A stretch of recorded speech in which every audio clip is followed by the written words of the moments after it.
What you know, but who you know can make all the difference in your career search, business, relationships, and life. Take a deep dive into the growth mindset it takes to persevere in seemingly hopeless situations as our unbelievable hosts and guests share with you how they've overcome failure to reach success and specific strategies they use to transform and dominate in their respective fields. On this episode of the Who You Know Show, Darren Cathell. I feel like candidates say what they think the employer wants to hear. Oh, yeah. As opposed to just being who you are.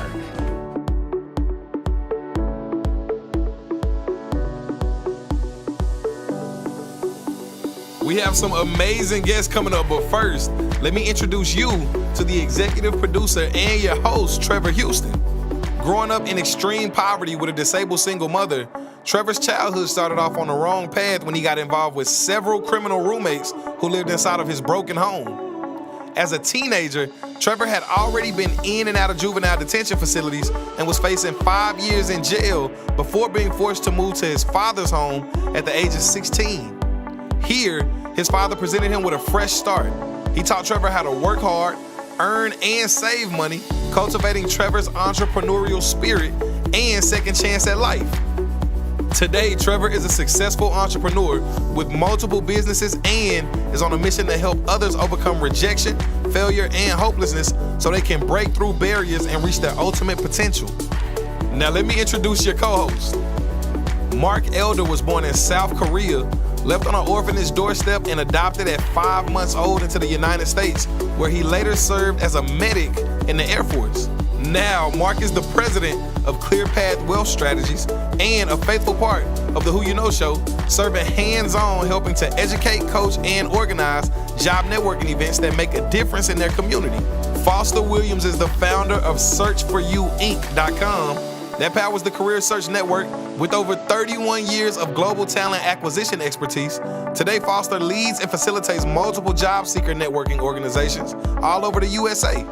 Let's go to this week's Executive Spotlight. Each week, we'll be interviewing the top entrepreneurs and executives and companies, sharing their personal playbook to success and the lessons they've learned along the way.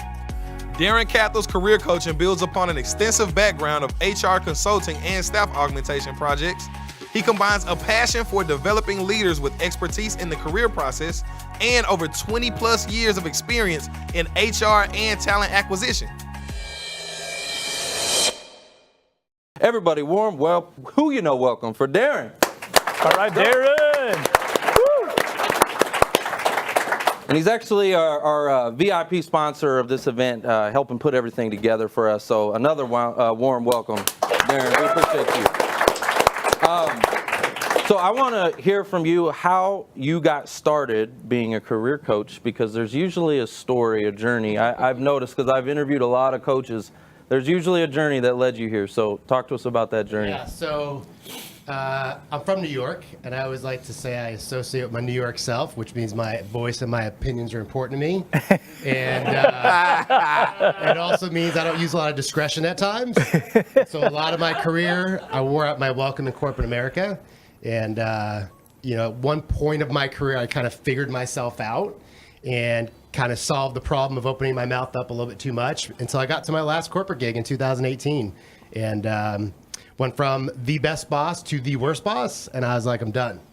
And so I worked in HR and talent acquisition, and when I became an entrepreneur, it was kind of a natural fit. What did that conversation look like with that boss? You said you got a little, yeah? The first conversation I had with her when she worked, we fought.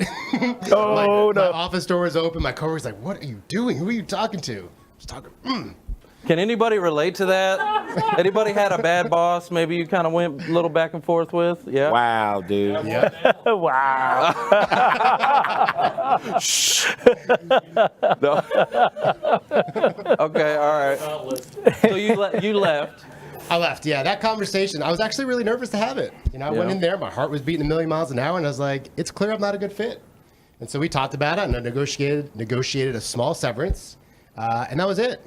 I had a great support system. I had some money in the bank, luckily, and it wasn't that easy, but it was that easy, Your severance was bigger before you negotiated that. Yeah, that's true. So it sounds like you had a little bit in that process, a little bit of self-awareness of what was going on. Talk to us about the importance of self-awareness in the job search. Oh, man. This is a great rabbit hole, right? I was actually thinking about this driving today. It's that we all live in our brains, right? It's like regardless if you're having a good day or a bad day, if you're meeting with great people or not, it's like you live in the conversations in your brain. And if the conversations in your brain are negative, telling you you're not good enough, you're not going to get the job, I don't have my college degree, my resume isn't good, or whatever negativity you tell yourself, it's going to show up. On the flip side, if you're feeling good and confident, you got great support system, and you can be vulnerable, and you recognize your strengths and the things you can bring to an employer, like that shows up. And so self-awareness to me comes into knowing how you tick, know your triggers, know how you respond to those triggers, know what your coping mechanisms are, and be able to talk about those things openly. And I think a lot of times in the job process, Drop the mic on that. Yeah, drop the mic on that. What are your triggers? mine, what I perceive to The Cowboys? be, I hate the Cowboys. Oh, you threw a mic on that? No, we got a Cowboy coming in today. A former Dallas Cowboy. He'll be here in a little bit. Yeah. And, so. You know, it's funny. I was flying to Dallas years ago. Big O. Years ago, and there was a guy that got traded. It was an offensive lineman sitting in like the economy seats. The dude was huge, and he got traded from the Giants to the Cowboys. And as soon as he told me that, I was like, "All right, bud." Man. You get no love, man. No love. Well, you've got that self-awareness, right? And some of it comes through the internal dialogue, and so you want to stay positive, which you also then need to kind of relay that positivity, which comes out in maybe like storytelling, right? Correct. So how important is storytelling, like, well, not only in the job search, but life in general, right? Can you talk to us about storytelling? And because you're already telling great stories about your experience. Yeah, it's, especially in the job search, what I experienced, I used to be a recruiter, so I've been in your chair more than I've been in my chair. And you interview, and you're really looking to pick up on the individual. Like, what are they about? How do they show up? And what I found is that it becomes very robotic, it being the interview process. It becomes very robotic. I feel like candidates say what they think the employer wants to hear. Oh, yeah. As opposed to just being who you are, because your livelihood is on the line. If I need a job and I don't get this job, then I can't fill in the blank, pay bills or whatever it is. And so I think what we start to do is we then kind of diminish ourselves and start to play this role that I think you want me to be. Now, with that being said, is we got to tell stories. And when we're authentic, stories come out like that, right? Inflections, smiles, excitement, somber if it needs to be. You can remember the colors of the clothes somebody was wearing, or where you were when you heard this great news, or whatever it is. So the ability to tell the story has got to come within. And if it's all about, like, I did all this stuff at work, Robotic. it's robotic. Yeah. Like, there's Robotic. no authenticity into it. Now, Yeah. granted, your experience is yours, and so there's authenticity in it. But then how do you add some flavor and some color to it to tell the story? So it's really like you have to be self-aware of your story as well, Yes. or the presentation of it. at least. You mentioned something about the cash flow. I heard you saying going into the interview and like you feel like you need it and like Yeah. this is the last one you have Yes. and you just holding on to it. Yes. And man, I got to get them to hire me otherwise, like, right? Yes. Okay, let's say that's the truth. Yeah. And I know for a lot of people, I mean, we've met with a lot of job seekers, right? Some people have a lot of savings, a lot of extra emergency, and then others are on that last dollar. Yes. How do I go into an interview confidently with that feeling? What are some a things hard I one. can do? You know, That's a good one. It's a great question. It's like, how do I have a great answer to that? I don't even know if I will. One of the questions I ask clients or prospective clients a lot is, how comfortable are you financially right now? And it's not meant to be like, I'm not asking for your bank account. And what I say is, are you in a place of desperation? And as much as I hate to say it that way, it's what it is. That's what it is. And then I say, listen, if it is a place of desperation, it's either literally or figuratively, you're going to go to McDonald's. And I've had to do that. My figurative McDonald's was, I worked in a call center at Dish Network. It was awful. So that was my last dollar, but I needed a job. Yeah. So you're saying you got to do what you got to do? You gotta do what you gotta do. Sometimes you got to take that side role or Yes. take that job that maybe might be beneath you. It's not your potential. It's not your dream job, but you got to pay the bills. Yes. Right. Before we get too far away from that storytelling technique, let's talk about the STAR interview technique. Oh, yeah. Yeah. So we all know what the STAR is, right? Situation, task, action, result. Yeah. These people are smart. They've They been know in the network, man. So talk to me about your application of the STAR network thing. Yeah. So what I find is that when you ask a lot of people, how do you prepare for an interview? They say, research the company, know the job description, look at the people interviewing you. What they don't say is, make sure that I am prepared. And so what I always say is you need to have 5 stories at the ready. 5 stories are your favorite project, your worst boss, how you overcome adversity, fill in the blank. Yeah. Now I need 2 hands. But you also need to say, why did I leave my last job? Why do I want your job? What are my strengths and weaknesses, which everybody hates, and have something to say about compensation. Maybe you don't want to say, I want to earn X, but you have a range, or you have to have an answer to it. So really you need 9 stories ready to go at any given interview. Yep. Now, coming back to the 5 stories is, where did you work? Situation, right? What was the situation? What were you doing? I guess I don't need to go into all the detail, but what I find is in a lot of interviews, people forget the R. They don't talk about the result. Right. They tell you what they're responsible for and all the actions I took. And it's like, all right, great. Well, what did you achieve? And so that's the forgotten thing. So I coach folks on don't forget the results. If you say anything, talk about the result. Forget all the other stuff. Right, that's the most That's important. the most important. Yeah. If you got 5 questions, they'll ask you one of those behavioral questions, you know, Yes. and one of those 5 questions will correlate to whatever they're asking you pretty much every time. Oh, the reason I start with 5 is because it's a diversity of answers. Yeah, it is. And almost every time, at least when I would interview, I would say, tell me a time when. How would you handle this situation? Usually in the interview, I mean, can you really get through more than 5 questions? A lot of times not. And so if you have 5 stories and they say, tell me a time when, you can say, which of my 5 stories do I want to tell? I'm going to tell you number 3. And so I know the story. I'm not rambling on the spot. Like I'm Right. prepared. I know the details. And if I've got 5 minutes to tell the story, I'll expand. If I have 90 seconds, I know the details well enough to know what to leave out and what to leave in. Right. How much is too much preparation? That's individualized. Yeah? Yeah, remember when I asked you, what questions you're going to ask me? You're like, we're going to let it flow. Great. Yeah. Other people are like, well, I need to know what questions you're going to ask, right? So you got to do you, right? That's what I say to people, do you. If you need to do tons of prep, do it. If you've got to sit in front of the mirror and tell your stories, do it. If you don't want to do any prep, don't. I think you should do some. Yeah. I like that in front of the mirror thing. I like that. I'm going to give you a mic for that. And there's another thing. Smile. All right? That is it so actually important. changes the tone of your voice. Yeah, You it just does. sound a little bit better. I don't know what it is, but it just changes the sound of your voice. Does. You're more inviting. Yes. Right? And oftentimes I feel like people, they get into those situations and they haven't prepped. They haven't seen themselves. Maybe they haven't recorded themselves. Recording is a good technique Yes. as well. Yes. You need to know what you sound like, what you look like, and I think that can help you in that preparation. One caveat, if you do record yourself, you're probably not going to sound like the sound of your voice. You won't. Get over it. No. How many of you in the audience have done a video? Anybody here done a video? Okay. Well, when you first watched your video, right? What'd that feel like? It was painful, right? Yeah, no one likes that. Ain't nobody got time for that. Don't watch it, right? Especially, we teach a strategy of sending video emails. It's like a voicemail. We teach this strategy. And I tell people don't watch it unless you need to re-record it because you left something out of the message that you know was important. Like if you said, hey, call me back, and you didn't tell them the number, right? You left something that is super important out, then you would re-record.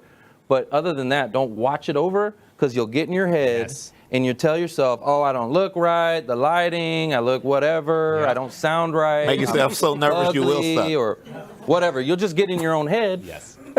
And then what happens is you'll record it over and over and over and over, and then you sound like a robot, like you said. You'll start. Speaking of robots, let's get into the robots, the ATS. Yeah. Yeah. Right, it's kind of a hot topic, right? So what is your perspective on the ATS, and how can we fix this thing?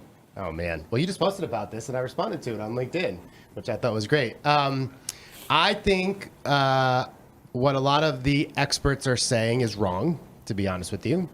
The ATSs are not as smart as they want to make you believe.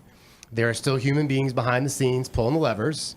And yes, the system helps, but I've not worked with a system, I don't know if you have, that surveys your resume and compares it to the job description and says, your resume's got 20 words and your resume's got 100 words that match my job description, so we're going to talk to you, Mark.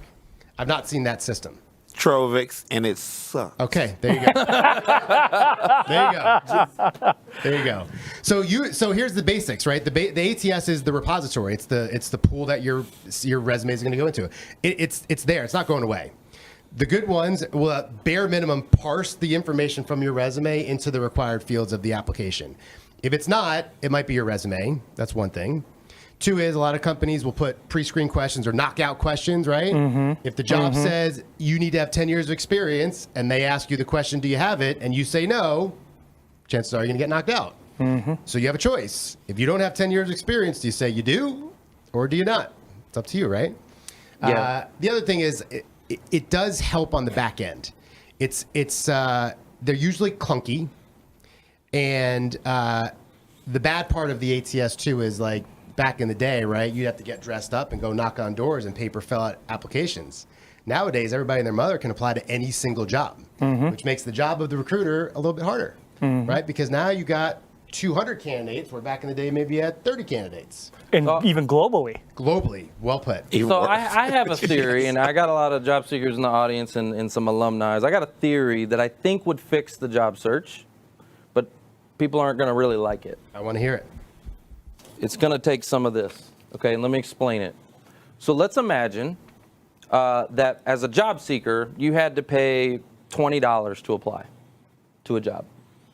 What is that going to do? It's a barrier to entry, right? If you're not a candidate, or you dang well you should not be applying for that job, are you going to pay $20? No. Probably not, right? So now you're not going to have thousands of applications for this job all over the world, people competing for the same job that know they're not qualified for it, right? So you have less people in the pool, right? On the same token, the companies, when they interview somebody and you get to that interview stage, if let's say you had 5 rounds of interviews and they don't hire you, they need to pay you. Oh, I like that. For your time. Yes. Yeah, boom. If I had it, thrown it. Yeah. Right? Yeah. Because we've seen people go through 11, 12, 15 rounds of interviews. And then they get Ridiculous. the canned email that says thanks but no thanks. They don't even get a human being to tell them, like, hey, you know what? Like, we ran you through the ringer. Yeah. And I think that would fix things on both sides, but it takes money. Yeah. Yeah. Right? I like the tail end of that. I mean, I do understand what you're saying on the candidate side. And listen, that's probably never going to happen, but I like the idea of it. Employer, like, the interesting thing with COVID to me and the job search is that forever and ever, right? It's like you, the candidate or employee, should be grateful that I, the employer, even employing you, paying you. And it So was always wrong. an employer market. And I feel like it's starting to get switched a little bit. Oh, yeah. Where a lot of candidates and employees are saying, nope, I'm not going back to your office 100% of the time, so goodbye, I'm leaving. Or I'm not even applying to these companies, whatever it is. So I feel like it's starting to switch a little bit, where it's getting a little more employee-centric. And I wonder if maybe that starts to turn the ship along, maybe not getting paid to apply or vice versa, but maybe something different. Yeah, I happens. think they should do something for sure, because it's broken. Y'all, is it broken? It's broken. It's broken, right? And I think sure. that there are ways to fix it. And that's just one idea. I'm sure there's lots of other ideas. Let's talk about ageism. How many of you felt like you dealt with ageism? Oh, I got a lot of hands going up. Wow. Wow. Jim. So, okay. How do you coach someone to combat ageism? Tell them to retire. Retire? Well, What if you don't have money? and paired with that is ageism Gotta really, pick like that. I've said this before, is ageism really payism? Right? I'm totally kidding, by the way. What I focus on is your age has given you experience that someone younger than you does not have, period. That's what we focus on. Are you going to experience ageism? Very possibly. But you have experience that I and someone else doesn't. Let's highlight that stuff. And when we experience the ageism, that's where a lot of the self-awareness comes in, our coping mechanisms, vulnerability. Yes. And it also is part of the game. I tell my clients all the time, like, the game is you're going to get ghosted. The game is you're going to be disrespected. The game is all of the things that we experience. So I'm not saying to be toxic positive and just say, oh, it's great, but know it's going to happen. When it happens, have some coping. I help, and then we move on. And it's not meant to brush it under the rug. It's just part of the gig. It's like, unfortunately, that is the gig. So what are we going to do? That's a great term, toxic positive. It's toxic Wow, positivity. yeah. It's about like saying, oh, everything's great. Yeah, rose-colored glasses. Yeah, right. when it's not. It's like almost like not saying it sucks. Like the ATSs, like pretending like it doesn't suck. That would be toxic positivity. Well, I see a lot of recruiters defend the ATS. I saw a post, it talk about triggers. It triggered me, and I went and created a post around it instead of trolling on it. Yeah. The post I saw, I didn't troll on it. I went and created my own post about it. But it basically was saying, if you want to beat the ATS, that you need to be more qualified for the job. And this was a recruiter saying this. And all these recruiters were going, yeah, oh yeah, you need to be more qualified for the job.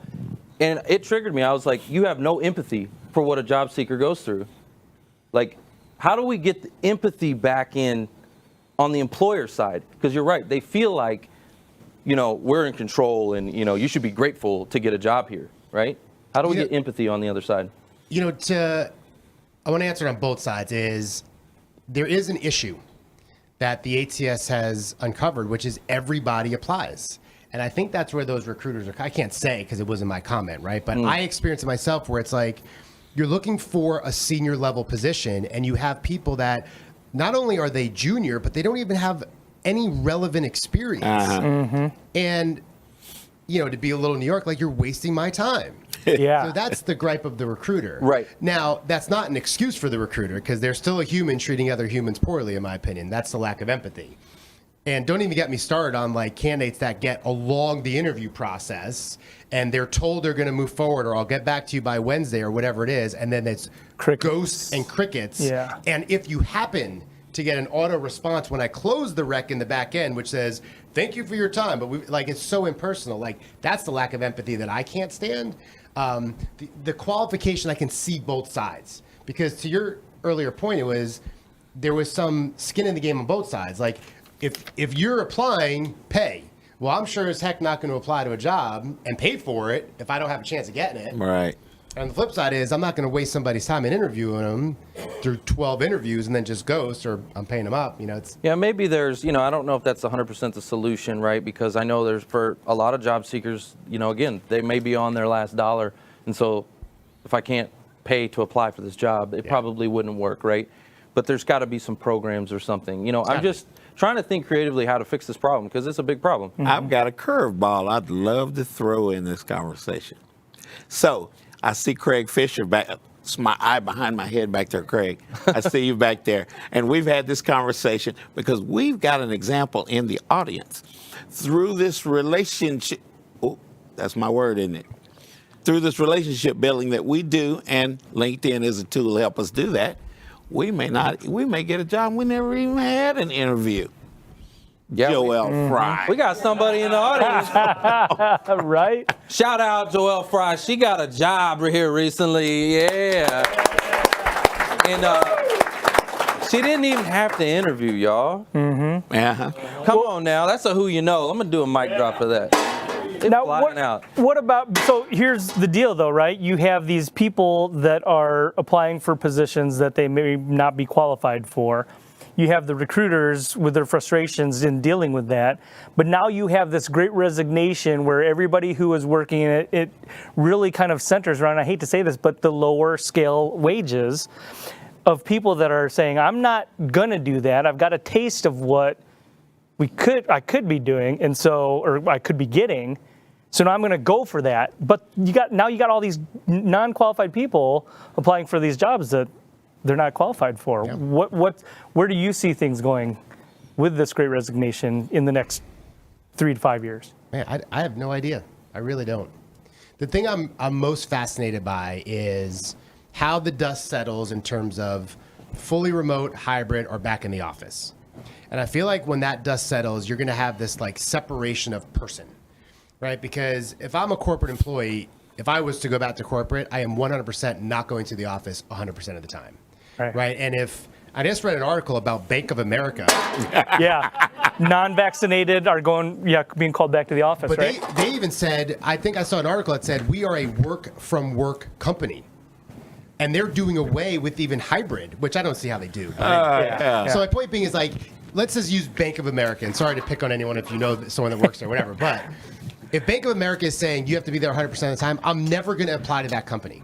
And so I wonder if you're going to start having these pools of candidates based upon the work environment, which was before COVID, you would go wherever the paycheck was, right? Because if you were lucky enough to have work from home, great, but most companies want you in the office. So that's the first set of dust I'm looking to see settle. The second piece of dust I'm looking to see settle is because there's this worker shortage, which I don't really think it's a worker shortage. I think it's a good job shortage. And I don't even think it's just a monetary shortage. I think it's doing meaningful work, whether it's with your hands or with your brain or something special, whatever. I think all work is great work if you want to do it. But the jobs themselves are like, you have poor leadership. It's like, you're not engaging me in a job description. It's like, a list of nonsensical bullets of like, requirements. Like there's no connection to it, right? Yeah. And so it's like, you're not even attracting people. It's almost like, what I tried to do when I was in talent acquisition is I kept on trying to partner with marketing and say, how do we market this job in the same way that we as a company market our goods and services? And I couldn't get great bites. I had a few people that were interested, but if that ever came to be, imagine what job descriptions would look like. Oh yeah, they need to show the behind the scenes of the job. They need to show you the good, the bad, the ugly, right? Not just the good, because that's what they do. They show you what this job looks like. It's all good and gravy. No, it's not. No. We all know that. Show me the full picture. Yes. And market the full picture. Market the Give me job. transparency, right? Yep. And I think again, it's about having the people that aren't interested not apply. Yeah. And I think that'll help. To your point on the Great Resignation, from what I'm seeing happen, if you can imagine, you've got like a pyramid, right? And so at the bottom of the pyramid, that's your base. That's kind of like your, let's say, restaurants, your, service work, things like that at the bottom, right? And when the country shut down, a lot of those jobs, what happened to them, right? Restaurants shut down, all these things happen, right? Mm-hmm. And then you got your more entry-level roles. Then you got your, mid-level, senior level. And as you get to the top of the pyramid, your executive level roles, right? Well, what happened was when everything shut down and everybody got furloughed and let go, that top was forced into early retirement. Okay? The top was forced, right? A lot of them had enough money. Some of them didn't, but they didn't go back to work. What happened was everybody started to move up. The bottom said, screw this. I just got shut down. So they're like, I don't want that ever to happen again. So they went out and did what they had to do to move up. And everybody just kind of moved up. And that's my opinion on what happened with the Great Resignation. You also sparked something in me. I think the guy's name is Mark Rowe or Mike Rowe. He was on some does anyone know what I'm talking about? I think Mike Rowe, yeah. Yeah, Dirty Jobs, right? He was very outspoken in a very positive way about we're not teaching younger people about trades, right? Like construction, electrician, plumbing, fill in the blank. Like IT has become the new quote unquote trade, right? And now where are we at? We're at a place where Mark and I were talking a minute ago, or not a minute ago, 31 minutes ago, about how construction, like he'll have a job and you'll come by and say to his guys, I'll pay you $5 more an hour. And sure enough, they're walking off Mark's job and come with you. Yep. But there's a shortage of people overall that we have to do this bidding stuff. So where I'm going with this too is like, we're not training.